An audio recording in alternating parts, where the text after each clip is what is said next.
जनतंत्र टीवी के विशेष कार्यक्रम कहिए नेताजी में आपका स्वागत है। आज हम जिस शख्स से बात कर रहे हैं वो नेता तो नहीं है, वो नौकरशाह हैं, उत्तर प्रदेश के पूर्व मुख्य सचिव रहे हैं और वरिष्ठ IAS हैं, लेकिन उन्होंने एक राजनीतिक दल के लिए पूरा घोषणा पत्र तैयार किया है। जी हाँ, हम बात कर रहे हैं श्री आलोक रंजन जी की, जो आज हमारे साथ बातचीत के लिए मौजूद है। आलोक जी, जनतंत्र टीवी से बातचीत करने के लिए नमस्कार। आपको पूरे प्रदेश ने देखा है कि आप चीफ सेक्रेटरी रहे, IAS रहे, लेकिन लोगों को बड़ा आश्चर्य हुआ कि जब आप समाजवादी पार्टी का घोषणा पत्र आपने लॉन्च किया और पूरी जिम्मेदारी आपके ऊपर थी, तो कितना बड़ा टास्क था ये। नहीं, देखिए, माननीय अखिलेश यादव जी राष्ट्रीय अध्यक्ष हैं, उनके साथ में मुख्य सचिव के साथ पद में उनके साथ करीब 2 साल के ऊपर मैंने काम किया था, समझा था उनकी सोच क्या है, उनके विचार क्या हैं, और उन्होंने अपनी विचारधारा सामने रखी, अपना विजन सामने रखा और उसके अनुरूप उन्होंने मुझे चाहा, उनकी एक कमेटी थी 3-4 लोगों की जो इस घोषणा पत्र को तैयार कर रहे थे, तो उन्होंने चाहा कि मैं उसको सुपरवाइज कर लूँ, मैं अपनी तरफ से उसको मॉनिटर कर लूँ, देख लूँ कि उसमें सब चीज़ें जो आएँ वो सही तरीके से आएँ, मतलब ऐसी चीज़ें हों जो प्रदेश के विकास के हित में हो। तो हमने इसीलिए उसको पूरा बनाया कि क्या होना चाहिए उत्तर प्रदेश के विकास के लिए। हमारा जोर उसी पे है, उत्तर प्रदेश को अगर आगे ले जाना है, उसको विकास कराना है, तो क्या क्या करना चाहिए। इसलिए आपने देखा होगा हमने इसको जो बांटा है, अलग अलग सेक्शन से बांटा है, और उसको करने के लिए हमने अलग अलग क्षेत्र के लोगों से बातचीत करी, पब्लिक में जाके बातचीत करी, मतलब अर्थशास्त्रियों से भी बातचीत करी, विशेषज्ञों से बातचीत करी, किसान नेताओं से बातचीत करी, और आपके उद्योगपतियों से बातचीत करी, उद्यमियों से बातचीत करी, व्यापारियों से बातचीत करी, सब अलग अलग स्टूडेंट से बातचीत करी, अलग अलग वर्ग के साथ बातचीत करके उनके समझा कि उनकी क्या मांग है, उनकी क्या परेशानियां हैं, उनकी दिक्कतें हैं और क्या संभव है, और ऐसा बनाया है कि ये लागू किया जा सकता है। ऐसा नहीं है कि इसमें कोई चीज़ ऐसी है जो काल्पनिक हो, और लागू अगर किया जाएगा। आलोक जी, जैसे आपने कहा कि लोग को ये लग रहा था क्योंकि आप नौकरशाह है, बंद कमरे में AC कमरे में बैठ करके हर समस्या का समाधान कर देते हैं लोग, IAS के बारे में ज़्यादातर लोग कहते हैं, तो क्या ये भी था कि आप लोग को ग्राउंड पे जाना पड़ा और अलग अलग विशेषज्ञों से जब राय ले रहे थे, तो क्या कई बार आपको विरोधाभास हुआ कि जो आप सोच रहे थे वो बिल्कुल पैराडॉक्स था? नहीं, बिल्कुल हुआ। और जब हमने राय ली तो हमने जो भी अपनी राय दे रहे थे उनको स्वतंत्र रूप से राय देने को कहा। उनको ये हमने कोई राजनीतिक रूप से उनको राय देने को नहीं कहा। हमने कहा उत्तर प्रदेश के विकास के बारे में राय दी है हमको, कि उत्तर प्रदेश का उद्योग, जैसे अगर हमने उद्यमों से बात करी तो हमने पूछा, भाई आप MSME सेक्टर के हैं या उद्योग सेक्टर के हैं, आपकी क्या समस्या है, और उत्तर प्रदेश में अगर औद्योगिक विकास कराया जाना है तो हमें इसको कैसे किया जाना चाहिए। तो उन लोगों ने स्पष्ट बातें बोली, उन्होंने कमियां भी बताई कि ये कमियां हैं, ये दूर करनी चाहिए, ये ठीक बात है, इसको आगे बढ़ाना चाहिए। तो हमने सब पॉइंट्स को जो है उस तरीके से मद्देनजर करते हुए लिया कि इसको जितना व्यवहारिक हो सकता हो उतना व्यवहारिक हमने इसको बनाया। एक बड़ी घोषणा आपकी घोषणा पत्र की है जो बड़ी चारों तरफ चर्चा में है कि 300 यूनिट बिजली आप फ्री कर देंगे। तो कैसे आप ये माना जाता है कि ऐसे हवाई घोषणाएं होती हैं, इस पे कितना खर्चा आएगा, कैसे आप कैलकुलेट कर पाएंगे? इसका ने पूरा बिलिंग कैलकुलेट कराया, और बल्कि जितनी बिलिंग UPPCL की होती है उसका आंकड़ा हमको उपलब्ध हो गया था, और उसको हमने देखते हुए अंदाज लगाया कि करीब 12,000 करोड़ रुपए या उससे कुछ थोड़ा बहुत ज़्यादा हो सकता है, तो उतने में ये घोषणा जो है इसकी पूर्ति की जा सकती है। और हमारा बजट जो है 5.5 लाख करोड़ का अभी है, 6 लाख करोड़ का हो जाएगा, तो उसमें आप समझिए 12,000 करोड़ कोई बड़ी बात नहीं, तो इसकी एकदम पूर्ति की जा सकती है। और यही नहीं, जो हमने जो भी और घोषणाएं करी हैं हमने उसका पूरा, ये लोग कह रहे हैं कि साहब बिजली जो आप कह रहे हैं वो हर किसी को 300 यूनिट तक फ्री देंगे, कि जिसका 301 होगा उसको पूरा देना पड़ेगा, जिनका 300 से कम होगा उनको फ्री करेंगे। अच्छा, जिनका सर, इसी तरह आपने कहा कि साहब वो आप 18,000 रुपये महिलाओं को देंगे। वो है आपकी पुरानी हमारी योजना थी, आपको ध्यान होगा, समाजवादी, अब जब हम चीफ सेक्रेटरी थे उस समय में लागू किया था समाजवादी पेंशन योजना। उस समय हम 55 लाख महिलाओं को जो थे वो दे रहे थे, और उस समय हम 500 रुपये महीना या 6,000 रुपये सालाना के हिसाब से दे रहे थे उसको, क्योंकि अब उसकी आवश्यकता, वक्त की आवश्यकता को देखते हुए हमने कहा है कि इसको 18,000 रुपये जो है सालाना हम ये देंगे, और इसको 55 लाख से बढ़ा के इसके करीब 1 करोड़ तक लोगों तक, महिलाओं तक इसमें हम पहुंचेंगे, इसकी रीच पहुंचाएंगे। हाँ जी। ये आपने कह दिया डीजल भी फ्री मिलेगा, ऑटो वालों को पेट्रोल भी फ्री मिलेगा, बाइक वालों को, तो ये कैसे इतना लार्ज स्केल तक, इतने मास तक कैसे आप उनको कैलकुलेट कर पाएंगे, कैसे लिस्टिंग करेंगे? वो तो देखिए फिगर मिल जाती है कि 2 व्हीलर्स कितने हैं, 3 व्हीलर्स कितने हैं, ये रिकॉर्ड जो है ये अवेलेबल है, आपको आप गूगल करके देख लीजिए उत्तर प्रदेश में, तो आपको पूरा मिल जाएगा। तो उसी को लेके हमने पूरा कैलकुलेट किया, और कितना उनका महीने में खर्चा आता है, क्या आता है। राजनीति में माना जाता है कि लोक लुभावन वायदे करना होता है, तो आपके संकल्प पत्र में आपको क्या सबसे चैलेंजिंग लगा कि ये इम्प्लीमेंट करना मुश्किल होगा लेकिन हमें इसे घोषणा पत्र में रखना ही है? देखिए, हमने सबसे ज़्यादा अहम भूमिका इसमें जो दी, हमने रोज़गार को दी, क्योंकि बेरोज़गारी है ये बात सही है। एम्प्लॉयमेंट रेट जो है उत्तर प्रदेश का 38% था, अब गिर के 32% पे आ गया है। ग्रेजुएट अनएम्प्लॉयमेंट बढ़ गया है, टेक्निकल ग्रेजुएट्स का अनएम्प्लॉयमेंट बढ़ गया है, क्लास 12 पास का भी अनएम्प्लॉयमेंट 3 गुना बढ़ गया है अनएम्प्लॉयमेंट। तो वो डेटा हमारे पास था, हम समझते थे, और जब हमने पब्लिक से बातचीत करी तो बेरोजगारी सबसे बड़ी समस्या के रूप में सामने आई। इसीलिए हमने उसमें कहा कि 11 लाख करीब सरकारी पद हैं, इन 11 लाख सरकारी पदों के जो है तत्काल हम लोग भर करेंगे, और साथ ही साथ 1 करोड़ पद एमएसएमई सेक्टर को, पर्यटन सेक्टर को और अन्य क्षेत्रों को बढ़ावा देके उससे हम पूर्ति करेंगे, और विशेष रूप से 22 लाख अलग आईटी सेक्टर को बढ़ावा देने की बात हमने करी है। तो ये हमने बेरोजगारी दूर करने को सबसे अहम भूमिका दी। इसी तरीके से हमने पब्लिक से समझा कि किस किस चीज़ को देना है। आप देखेंगे मैनिफेस्टो को हमने बांटा है, किसान भूमिका किस किस को हमने महत्व दिया है, किसान और कृषि और ग्रामीण विकास, ये एक महत्व का पूरा चैप्टर दिया है। एक युवक और बेरोजगारी, इसको दिया है। एक महिला उत्थान, इसको दिया है। एक हमने दिया है एमएसएमई सेक्टर और औद्योगिकरण उत्तर प्रदेश का, इसको दिया है। तो ये इस तरीके से हमने अलग अलग, और फिर लॉ एंड ऑर्डर, शांति व्यवस्था, या किसानों की एमएसपी की समस्या थी, एमएसपी देना है हर हालत में, स्वामीनाथन कमेटी के हिसाब से देना है, और केवल कोई नहीं, गेहूं और चावल में नहीं, 23 जो है दलहन तिलहन सब में देना है, और आलू और दूध में भी इसकी व्यवस्था करानी है। साथ ही साथ उसको कर्ज मुक्त करने के लिए पूरी एक आयोग बनाएंगे, एक आयोग बन के उसमें काम करेगा, और जिसमें 3 साल के अंदर एक पूरी रणनीति बनाकर किसान को कर्ज मुक्त करेंगे, 0 इंटरेस्ट पे उसको हम लोन दिलाएंगे, इंश्योरेंस फ्री कराएंगे।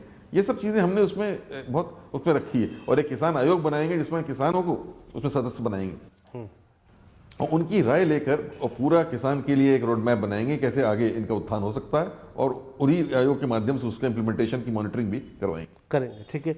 अच्छा आलोक रंजन जी, जैसे कई योजनाएं होती हैं कि केंद्र सरकार लागू करती है, लेकिन उस पर राज्य सरकारों की भी भागीदारी होती है, शायद आयुष्मान में है और इस तरह से है। तो क्या आपको लगता है कि ऐसी कई योजनाएं हैं केंद्र की जिसमें राज्य की जो भागीदारी देते हैं, अगर वो न दे, उस पैसे को दूसरे ढंग से अगर राज्य में डायरेक्ट इन्वेस्ट करे तो फायदा होगा, कि केंद्र के साथ तालमेल बनाना आवश्यक होता है? देखिए, इसमें यह मेरा तो अपना ही मत है, मैं तो प्रशासनिक अधिकारी रहा हूँ 38 साल का। मेरा अपना मत ये रहा है कि हर प्रदेश की अपनी अपनी समस्याएं अलग होती हैं, है ना। तो इसलिए सेंट्रली स्पॉन्सर्ड स्कीम्स वगैरह जो होती हैं, उसमें एक तरीका बेस्ट यही हो सकता है, मेरी अपनी राय है, कि जो धनराशि केंद्र को देनी है वो केंद्र को देनी चाहिए प्रदेशों को, लेकिन और प्रदेश अपना हिस्सा उसमें लगाएं, लेकिन उसकी योजना को किस किस चीज़ों को उसमें शामिल करें, क्या करें, वो स्टेट्स को छोड़ देना चाहिए स्वतंत्र, कि अपने हिसाब से निर्धारित करें। क्योंकि आज जो हमारी समस्याएं हैं वो हो सकता है अन्य प्रदेशों की अलग हो बिल्कुल। तो जैसे इसमें है कई योजना है, राष्ट्रीय कृषि विशिष्ट उत्पादन योजना है, उसमें इस तरीके की व्यवस्था है कि गाइडलाइंस सेंट्रल गवर्नमेंट देती है, लेकिन प्रदेश सरकार अपने हिसाब से अपनी योजनाएं बनाता है और इम्प्लीमेंट भी करता है। तो ये स्वतंत्रता देनी चाहिए प्रदेशों को, क्योंकि समस्याएं अलग हैं, समस्याएं अलग, वर्ग विशेष अलग है, सोशल इक्वेशंस अलग है, सोशल इक्वेशंस अलग हैं, तो गरीबी का लेवल अलग है अलग अलग जगह में। कोई योजना कहीं पे सफल हो सकती है, उसी तरीके से कोई उसमें अलग तरीके से करना पड़ेगा तभी सफल होगी। तो ये होना चाहिए। आलोक जी, बीजेपी की बड़ी लोकप्रिय योजना है किसान सम्मान निधि, जो किसानों के खाते में जा रही है, और वो किसानों गरीबों तक राशन मुफ्त पहुंचा रहे हैं। तो वो उसका काट कैसे निकाला आपने? नहीं, काट की कोई बात नहीं, किसान सम्मान निधि तो आ रही है, अच्छी बात है, किसानों के लिए जा रही है, उसमें कोई उसकी बात नहीं है, और जाना चाहिए। हमने उसमें और ऐड किया, हमने देखा कि इस बार किसानों को खाद की बहुत दिक्कत हुई और खाद मिली नहीं, और हम लोगों के टाइम पे हमें याद है, हम लोगों ने, मैं चीफ सेक्रेटरी था और एपीसी भी था, खाद को हर तरीके से सुनिश्चित कराया था। तो ये ऐसी दिक्कत कैसे आ गई? पहले तो व्यवस्था ऐसी की जाएगी खाद की दिक्कत किसी भी हालत में नहीं आने पाए, लेकिन उसके साथ ही साथ हमने 2 बोरी डीएपी और 5 बोरी जो है वो उसका यूरिया को फ्री करने को दिया है किसान को, इसमें रखा है, जिससे कि जो खाद का दाम बढ़े कम से कम उसकी मार से वो किसान जो है बच सके, कॉस्ट ऑफ कल्टीवेशन उसका कम आ सके, नहीं तो वो कर्जदार बनता है जब कॉस्ट उसको बढ़ता है और दाम नहीं मिलता है। तो दोनों तरफ से हमने कहा है कॉस्ट ऑफ कल्टीवेशन को कम करें और उचित दाम उसको दिलवाएं, तभी उसकी बढ़ोतरी हो पाएगी, नहीं तो नहीं हो पाएगी। आलोक जी, पूरा नेता की तरह है, पूरे घोषणा पत्र को आप विश्लेषित कर रहे हैं कि जैसे जन जन तक वोटों के लिए जो अपील करते हैं, वो जरूर राजनेता नहीं, लेकिन आपको बातचीत में लग रहा है कि बिल्कुल झलक रहा है कि हर बात के काउंटर आप कर रहे हैं। मैं तो देखिए, मैंने पहले भी कहा था, मेरा संकल्प तो है प्रदेश उत्तर प्रदेश का विकास, और ये हमारे राष्ट्रीय अध्यक्ष जी जो थे उनका भी ये संकल्प था, और इसीलिए उन्होंने मुझसे कहा कि भाई देखिए आप इससे जुड़ के अपने राय दीजिए, क्योंकि हम ऐसा घोषणा पत्र बनाते हैं, चाहते हैं जो वास्तव में प्रदेश के विकास के लिए हो पूरा, उसमें और रणनीति, उसमें रोड मैप पूरा उसमें हो जाए। तो इसीलिए मुझको भी बात अच्छी लगी कि भाई हमारा भी जो भी अनुभव है उसको लेकर हम प्रदेश के विकास का एक रोड मैप तैयार करें, वही मैंने इसमें करने का प्रयास किया। अलग अलग जो क्षेत्रों में आप गए होंगे, रुहेलखंड, बुंदेलखंड, पूर्वांचल, पश्चिमांचल, कहीं गन्ने की समस्या, कहीं अरहर की समस्या, तो जिसको कंपाइल करने में कितना, ये घोषणा पत्र बनाने में रियल कितना वक्त लगा? नहीं, हम तो करीब 6 महीने से इसमें हम लोग काम कर रहे थे, अलग अलग बात कर रहे थे। ये नहीं कि रोज़ कर रहे हो, पर हर तीसरे चौथे कहीं ना कहीं लोगों से बातचीत करना, वो करना, कराना, आइडियाज़ लेना, करते करते करते छनते छनते करीब 6 महीने का समय तो लगा ही इसको हमको फाइनल शेप देने में। ये खाद वाली समस्या आपके नेता बार बार उठाते हैं कि साहब 5 किलो कम हो गई, तो 5 किलो बढ़ाएंगे भी कि नहीं बढ़ाएंगे? नहीं, कम तो उसमें कहा जाता है ना कि उसमें बोरी में कम हो गई खाद, तो उसको तो पूरे ठीक कराना ही पड़ेगा, उसका कमी नहीं होनी चाहिए। 50 किलो होगी वो। हाँ, बिल्कुल होनी चाहिए। हाँ, तो बिल्कुल। कमी। अच्छा सर, वो आपने ये भी उनसे कभी कहा कि सब घोषणा पत्र तो सब रह जाएगा, लेकिन कैंडिडेट अच्छे दीजिएगा जो जीतने वाले हों, और उसमें कास्ट का इक्वेशन भी तो देखना पड़ता है। देखिए, मेरा योगदान घोषणा पत्र तक ही सीमित है। हाँ, मैं तो घोषणा पत्र तक ही सीमित हूँ। बाकी तो वो तो राष्ट्रीय अध्यक्ष हैं, वो लोग अपना पॉलिटिकल वो देखते हैं। मेरा तो उन्होंने सलाह घोषणा पत्र के लिए कही थी, वो मैंने दी है। नहीं, जैसे कहा जाता है कि आलोक रंजन जी को जब चीफ सेक्रेटरी थे आप, उनके तो बड़े ब्लू आइड बॉय थे, बहुत आपकी बात मानते थे, और कई बातों पे दूसरे लोगों की बातें काट करके आपको तरजीह देते थे। मैं आभारी हूँ राष्ट्रीय अध्यक्ष जी का कि मुझे उतना सम्मान उन्होंने दिया जब मैं मुख्य सचिव रहा, और उसके बाद मुख्य सलाहकार भी बनाया। लेकिन जब भी मैं उनका कोई राजनीतिक सलाहकार नहीं था, मैं उनका प्रशासनिक सलाहकार था। हाँ। और प्रशासनिक मुद्दों पे ही सलाह देता था, गवर्नेंस के इश्यूज पे ही सलाह देता था, राजनीतिक पे नहीं। आलोक रंजन जी, विपक्ष एक बड़े मुद्दे पे अखिलेश जी को घेरता है और कहता है साहब इनके आते ही जंगल राज हो जाता है, कानून व्यवस्था पे कटघरे में खड़ा करता है। आपके पास उसका क्या काट है? वो कहते हैं कि साहब बहू बेटियां सुरक्षित नहीं रहेंगी। अब ये देखिए, मैं समझता हूँ, मैं ये कहना चाहूँगा कि मैंने भी 2.25 साल में भी चीफ सेक्रेटरी रहा। मैं सुनता हूँ कहीं कहीं बातें आती हैं कि साहब बड़े दंगे हुए उस शासनकाल में, हर तीसरे दिन दंगा हुआ, या 700 दंगे हुए, या जो कुछ हुआ।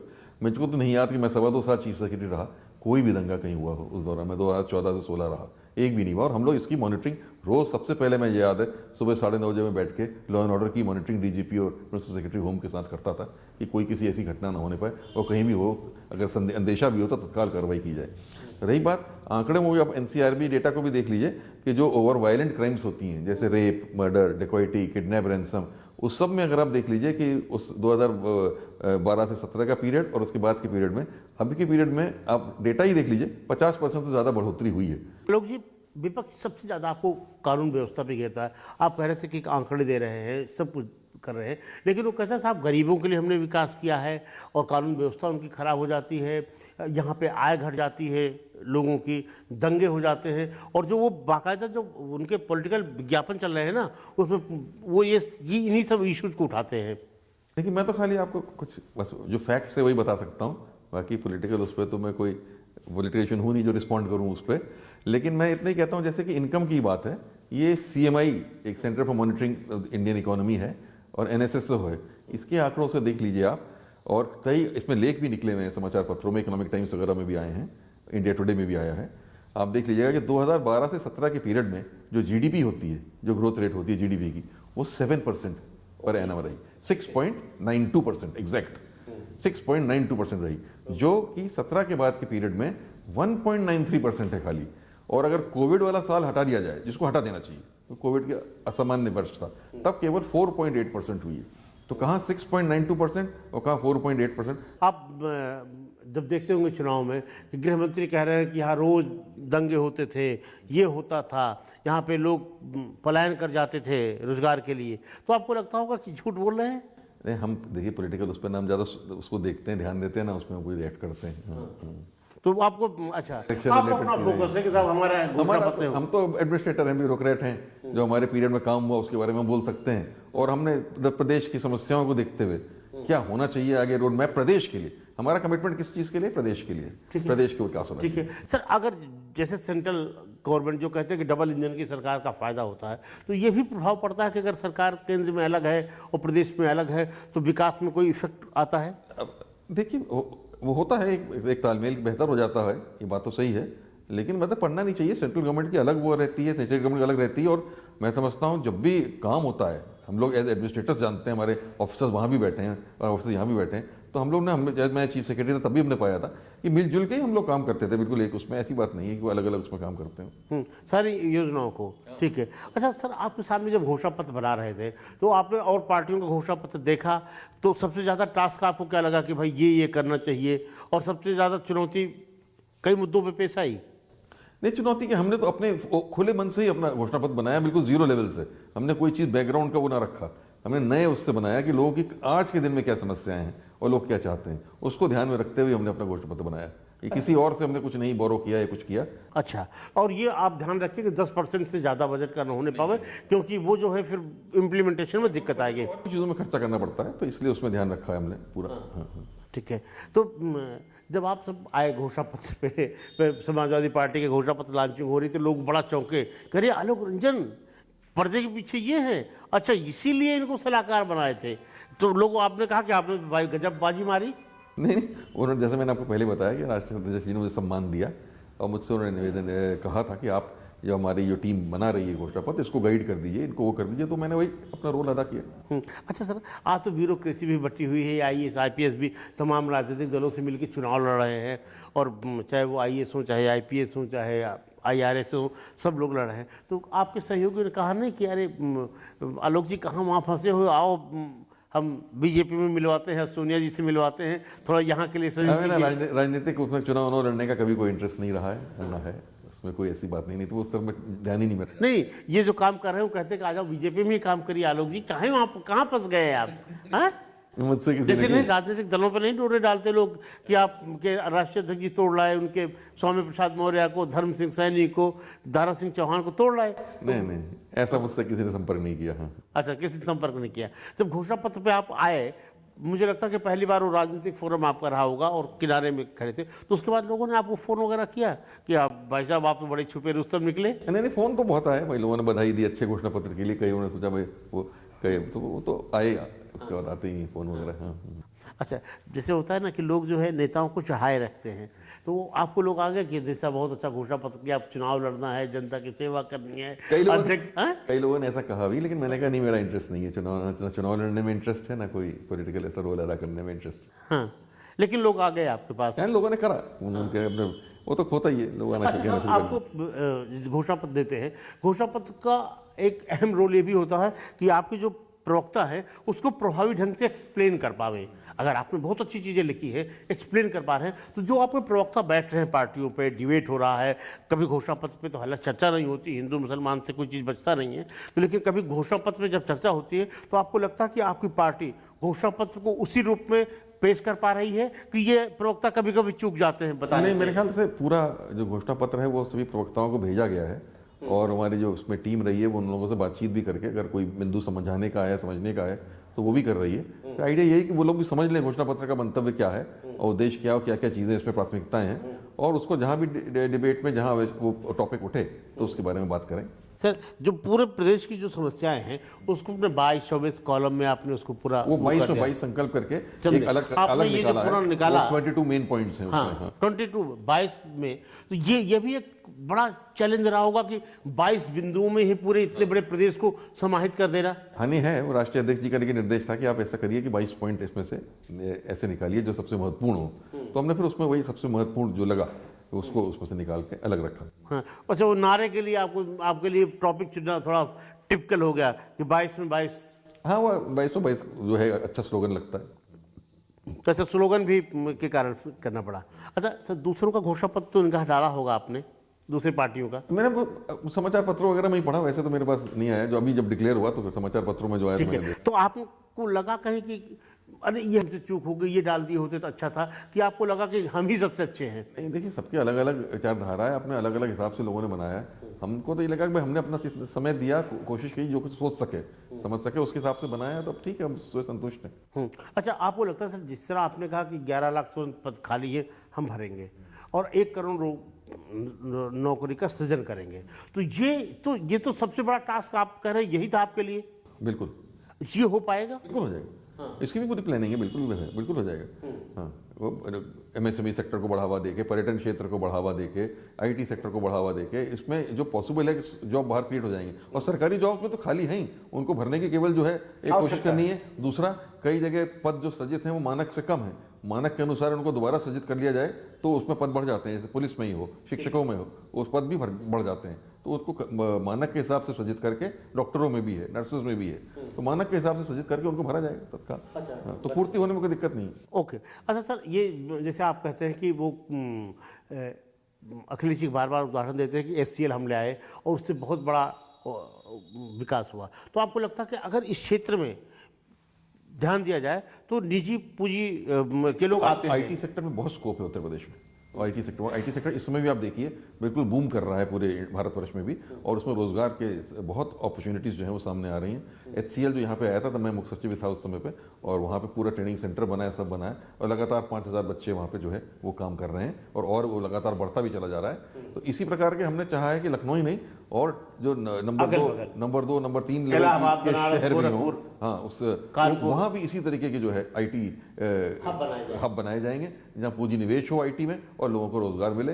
ये अच्छा सर, जैसे पिछले 5 सालों में सरकार ने बहुत बड़े उद्योगपतियों को बुलाया, उनका पूंजी निवेश के लिए आकर्षित किया, उन्होंने कहा कि बहुत ज़्यादा निवेश हो रहा है। आपको लगा कि हो पा रहा है कि नहीं, जब आप डाटा इकट्ठा कर रहे होंगे? आंकड़े की बात है, देखने की क्या है क्या नहीं हुआ, पर ये पूंजी निवेश के लिए जितना MOU हुआ था उसके तो निकट नहीं लगा कि निवेश हो पाया है। हाँ। और पूंजी निवेश ये हम जरूर मानते हैं कि उत्तर प्रदेश के लिए बहुत आवश्यक है, और ऐसी रणनीति बनानी चाहिए कि पूंजी निवेश अधिक से अधिक यहाँ आए, क्योंकि औद्योगिकरण होगा और फार्म नॉन में जो लोग काम कर रहे हैं नॉन फार्म ऑक्यूपेशन में आएंगे, तभी उनकी पर कैपिटा इनकम और बढ़ेगी, तभी उत्थान हो पाएगा।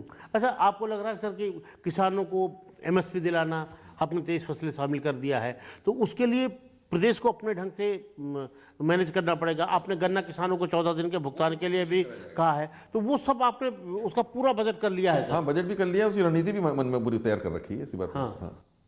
अच्छा, तो बनेंगे तो शपथ ग्रहण हो जाएगा अखिलेश जी का? अरे ये सब मैं क्या कमेंट करूंगा। अच्छा सर, लोग पूछते तो होंगे ना आपसे, कह रहे आलोक जी कुछ तो असेसमेंट बताइए, कितनी सीटें आपको लग रहा है? मैं उनसे साफ ही कह देता हूँ, भाई मैं पॉलिटिकल व्यक्ति नहीं हूँ। हाँ। तो मैं ये सब में कोई असेसमेंट वगैरह मैं नहीं दे सकता। हाँ। मेरा जो रोल है वो अपना अलग। अच्छा, तो जब बस इतने पे गुस्सा लगती है कि जब आपके आंकड़े को लोग झुठलाते हैं, और आपके शासनकाल में उस समय बड़ा गुंडागर्दी थी, दंगे हुए। नहीं, मैं मुख्य सचिव खुद ही रहा, तो मैंने खुद जो चीज़ अनुभव करी है, खुद देखी है, तो वो मैं सामने रख सकता हूँ मेरे पीरियड की। तो ये हम लोग माने कि अभी एक कोट पैंट टाई ही रहेगा कि कुर्ता पजामा भी हो सकता है? लोग नहीं, मैंने कहा कोई राजनीतिक मेरा वो नहीं। अच्छा, मान लीजिए राष्ट्रीय अध्यक्ष जी कहते कि आलोक जी अब बहुत हो गया, आइए सीधे मैदान में आना है। पॉलिटिकल इंटरेस्ट नहीं है मेरा। हाँ, तो आप इसी तरह सेवा करते रहेंगे। अच्छा सर, एक आखिरी सवाल आपसे पूछ रहे हैं कि घोषणा पत्र बनाया, सारी चीज़ें, इसमें सबसे बड़ा चैलेंज क्या था, और अभी आपको क्या लगता है कि कोई भी सरकार आए, किसी की सरकार आए, तो सबसे बड़ा उसके सामने चैलेंज क्या होगा उत्तर प्रदेश में? ये सबसे बड़ा चैलेंज इस समय तो एम्प्लॉयमेंट ही है। सबसे बड़ा चैलेंज है एम्प्लॉयमेंट देना, रोजगार देना। ये किसी भी सरकार को जो है जो पूरा इस समस्या को हल करना पड़ेगा, इसीलिए हमने इसको अपने घोषणा पत्र में उच्चतम प्राथमिकता दी। आपका कहना है कि अगर किसी को नौकरी मिल गई तो उसकी सारी समस्या को समाधान हो जाता है। और इस समय यूथ है हमारे यहाँ, देखिए ना, सबसे ज्यादा यूथ उत्तर प्रदेश में है, अधिक से अधिक लोग उस एज ग्रुप में हैं और वो रोजगार चाहते हैं, वो सबसे बड़ी मांग है प्रदेश। ठीक है आलोक जी, आपने बड़ा समय दिया जनतंत्र टीवी को, आपने बहुत बेबाकी से सारी बात की, आपने घोषणा पत्र बनाया, आपको बहुत बहुत बधाई। ईश्वर करे, भगवान करे कि आप पॉलिटिक्स में भी आएँ, और जिस तरह से आपने अपना परचम एक IAS, एक नौकरशाह के रूप में लहराया है, वैसे आप राजनेता के तौर पर भी लहराएं। तो जनतंत्र टीवी से बात करने के लिए बहुत बहुत धन्यवाद। तो ये थे आलोक रंजन जी, जिन्होंने समाजवादी पार्टी का पूरा घोषणा पत्र तैयार किया है। और घोषणा पत्र इसलिए अहम हो जाता है कि सारे राजनीतिक दल घोषणा पत्र को ही लेकर चुनाव में जाते हैं और जनता उसी पर वोट करती है। तो कुल कहा जा सकता है कि चुनाव के रीढ़ की हड्डी घोषणा पत्र ही होता है। कैमरामैन शेरा सिंह के साथ अखिलेश मिश्र, जनतंत्र टीवी, लखनऊ।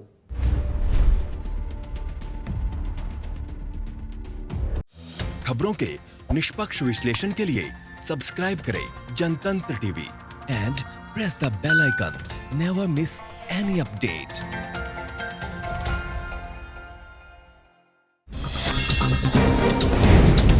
डाउनलोड कीजिए जनतंत्र टीवी ऐप को, जो कि अवेलेबल है गूगल प्ले और ऐप स्टोर पर। अधिक जानकारी के लिए अभी डाउनलोड करें।